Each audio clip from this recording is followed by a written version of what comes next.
selamat siang. Perkenalkan, nama saya Gwen Syaril Tiffany Aritama dari SMP Negeri 8 Kota Tangerang Selatan dari kelas 88. Izin bertanya, nama Ibu siapa?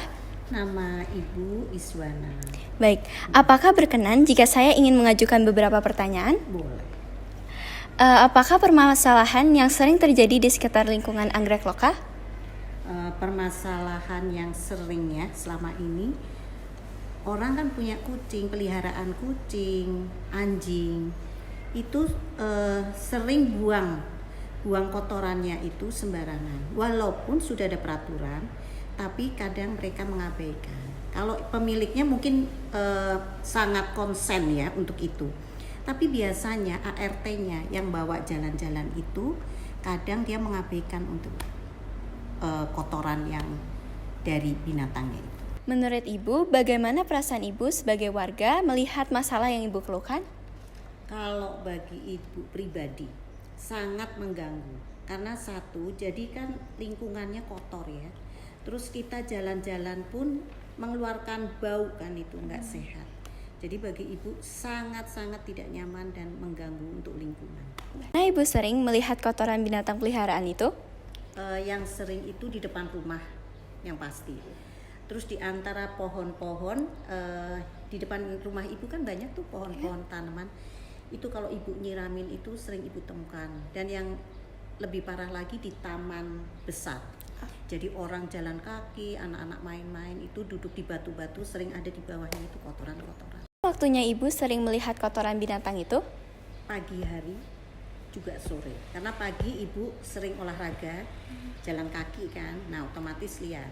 Kalau sore itu kadang-kadang bawa cucu duduk di batu-batuan itu. Jadi tahu. Tapi mengapa ya Bu, kok bisa seperti itu? Nah, itu yang jadi masalah. Tapi biasanya kalau untuk penghuni, jadi tuan rumah, itu pasti mereka itu mempunyai aturan kepada ART-nya. Karena Ibu lihat sendiri, ART itu selalu bawa tas plastik.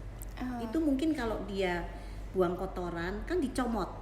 Nah, ART kadang-kadang kan kok sepi. Maaf ya, itu bukan pikiran jelek dari Ibu. Kenyataannya ART bawa plastik pun kotoran masih berceceran di mana-mana. Nah, itu. Solusinya mungkin pemilik itu harus memperhatikan peraturan yang sudah kita kasih, terutama dari RW, RT, dan juga mengawasi benar apakah sudah tidak ada lagi protes dari warga tentang hewan-hewan peliharaan. Halo semua, perkenalkan nama saya Akila Megazifara dari SMP 8 Kota Tangerang Selatan, kelas 88. Permisi Pak, saya boleh izin mewawancarai Bapak sebentar? Oh, ya. Sebelumnya saya boleh tahu nama Bapak siapa? Nama saya Mulyadi, ada tuh. Oh ya, Bapak Mulyadi. Baik, menurut Bapak, apa permasalahan yang sering timbul di sekitar lingkungan perumahan ini? Mengenai keamanan ya? Iya, mengenai keamanan. Itu yang umumnya sih yang sering terjadi itu yang ringan, biasanya yang paling sering itu ya ada salah satu warga yang ranah rumah, nah sebelahnya itu nggak suka jadi komplain gimana itu salah satunya. Nah keduanya yang kendala yang sering terjadi ada warga yang ribut umpamanya rumah tangga itu ya. Oh ya. Nah, itu tetangganya sering kali keberatan komplain. Oh, ya, itu terganggu ya Pak? Iya. Itu pasti okay. Komplain kayak gitu. Oh ya, baik. Kira-kira bagaimana cara Bapak untuk mengatasi komplain warga mengenai masalah tersebut? Oh, iya. Kalau semua itu kan ada peraturannya, jadi peraturan Ranop itu yang kerja itu Sabtu itu dari jam 2 siang udah harus berhenti. Kalau Minggu berhenti total. Oke. Nah itu biasanya harus ditaatin. Kalau komplain di luar itu ya misalnya hari-hari kerja berisik atau apa itu udah hal biasa, harusnya masing-masing warga udah paham. Karena kan itu emang udah hal biasa kalau Ranop itu gitu. Oke, baik. Kapan terakhir kali terjadi masalah tersebut? Kurang lebih 1 minggu yang lalu. Nah, itu di Blok B nomor 24 Jalan Ranop. Peraturannya itu hari Sabtu jam 2 siang harus berhenti. Nah dia tuh jam 2 masih terus kerja, jadi otomatis warga kanan kiri belakang komplain. Kita tinggal ngarahin aja ini waktunya, peraturannya emang jam segini hari ini harus udah tidak ada kegiatan yang kerja bangunan.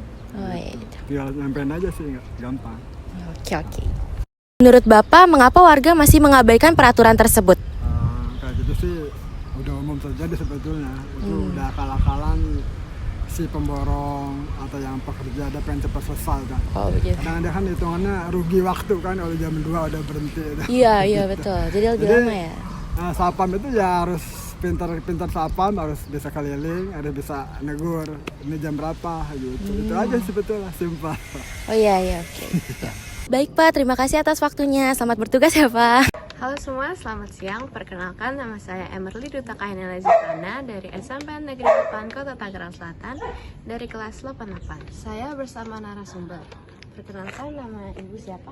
Nama saya Aileen. Apakah Ibu keberatan jika saya menanyakan beberapa pertanyaan? Enggak, ayo silakan. Yang pertama, apakah di lingkungan ini ada permasalahan dengan sampah? Kalau di lingkungan sini, khusus anggrek lokasi ini, saya merasa nggak ada masalah dengan sampah. Karena kita ada banyak kegiatan mengenai sampah, jadi masih bisa diatasi. Di mana tempat bangsa banyak orang yang boleh tahu?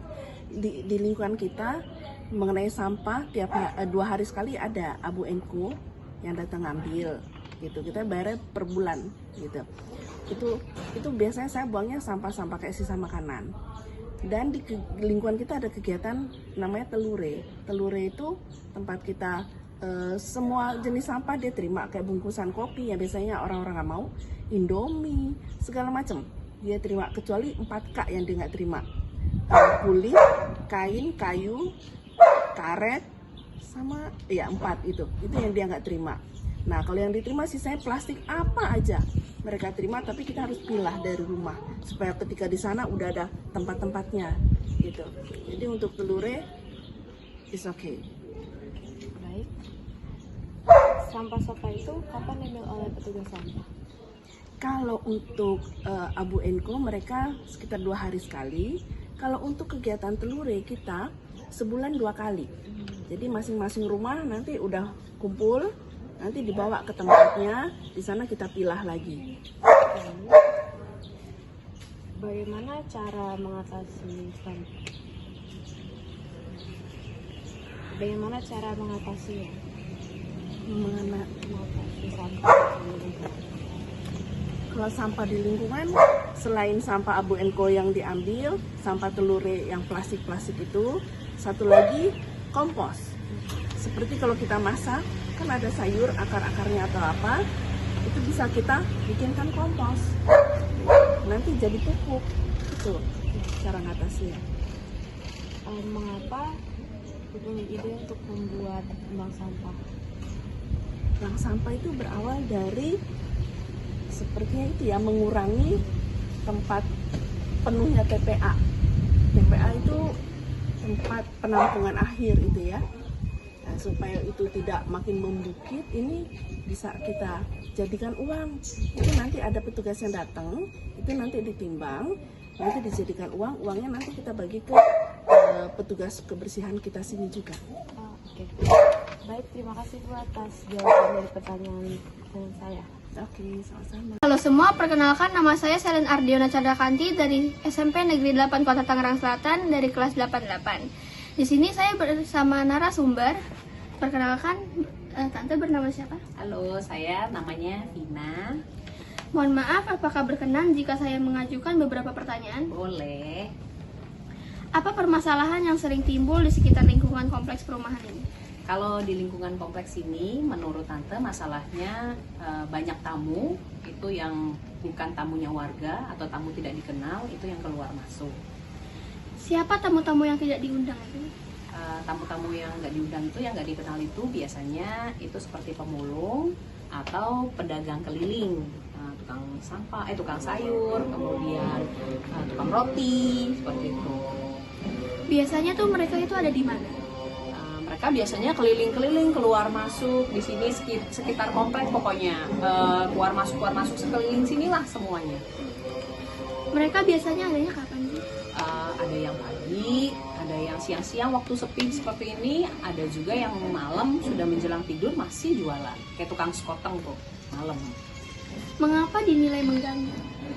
Kalau menurut Tante mengganggu itu kalau untuk pedagang mengganggunya karena mereka itu kan keluar masuk jamnya itu nggak tentu. Kadang-kadang pagi orang masih istirahat, kalau tukang roti udah tetot-tetot berisi.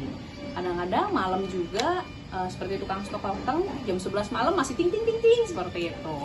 Nah, sementara untuk pemulung kalau menurut Tante mengganggu itu mereka beredar pada saat situasi sepi gitu kan. Nah, ditakutkan, dikhawatirkan ada barang yang menarik di dalam kemudian bisa masuk seperti itu. Jadi mengganggu keamanan ya, dikhawatirkan seperti itu. Bagaimana cara mengatasi permasalahan tersebut? Menurut Tante mengatasi masalahnya itu ada dua. Kalau untuk pedagang, karena itu membantu juga warga di sini, seperti tukang roti kan banyak juga yang butuh ya untuk sarapan. Jadi sebaiknya pada saat ada pedagang tuh didata, dimintai identitas seperti KTP atau yang lainnya, karena mereka itu bisa dianggap seperti tamu lah ya, jadi harus melapor. Kemudian untuk pemulung tadi sebaiknya itu tidak diizinkan, karena di komplek ini sendiri itu kita sudah ada bank sampah. Jadi untuk warga yang punya barang bekas mau di recycle, daripada dikasih ke pemulung bisa untuk ke bank sampah itu, karena nanti manfaatnya untuk warga sendiri dan juga seperti petugas sapu atau keamanan di komplek ini gitu. Baik Tante, terima kasih atas informasinya. Demikian wawancara hari ini. Terima kasih.